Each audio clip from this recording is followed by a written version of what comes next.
Hey everyone, and welcome. Today we're diving into one of the most beautiful and challenging dialogues ever written, Plato's Phaedrus. Now this is a conversation that happened over 2,000 years ago, but believe me, its questions about truth, persuasion, and love are more relevant right now than ever before. So let's start with a big question that Plato puts right at the heart of this work. What makes a speech, an argument, or even just a social media post truly powerful? Is it the slick presentation that wins you over, or is it the truth at its core? I mean, just think about it. We face this every single day in advertising, in politics, and even in our own conversations.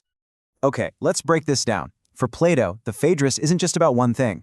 He masterfully weaves together three huge ideas: the intoxicating power of love, or Eros, the art of public speaking, known as rhetoric, and the philosophical search for truth.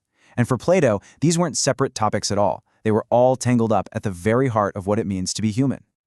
The core mission Plato sets out here is just fascinating. He wasn't just writing a how-to guide on winning debates. No, he was actually developing one of the world's first deep theories of communication.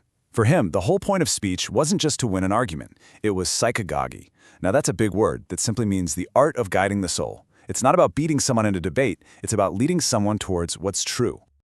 Now, to really get what Plato was up to, you have to understand the intellectual battle that was raging in Athens at the time.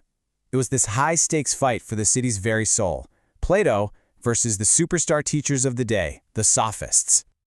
The Sophists were basically the spin doctors of ancient Greece. Their whole goal was to teach people how to win any argument, regardless of the truth. They focused on what was likely, on manipulating popular opinion.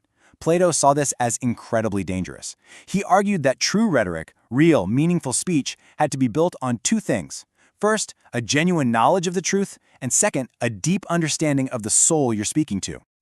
So how can we even begin to understand the soul according to Plato? Well, he gives us one of the most powerful and enduring metaphors in all of history. He asks us to imagine the soul as a chariot.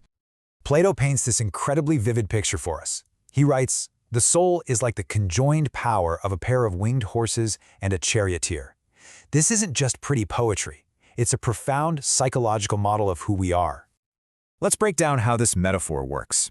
The charioteer, that's our reason, our intellect, constantly trying to steer us towards the heavens, towards truth and understanding. Then you've got two horses. The white horse is our noble spirit. It responds to honor, courage, our best impulses. But the black horse, oh, that one represents our unruly appetites, our raw passions and desires, constantly trying to drag the whole chariot down to earth. This allegory is really a story about our inner lives. For Plato, being human is this constant, difficult struggle. Our reason, the charioteer, has to wrestle with these two powerful, opposing forces to keep the soul moving upwards, striving for what's truly beautiful and real. But how does the soul get the power to fly in the first place? This is where love comes in. Plato argues that true love, Eros, isn't just some simple emotion. It's a form of divine madness, a powerful, transcendent force that reminds the soul of the divine beauty it once knew. It's this powerful love that makes our spiritual wings grow, giving us the strength to soar towards the truth.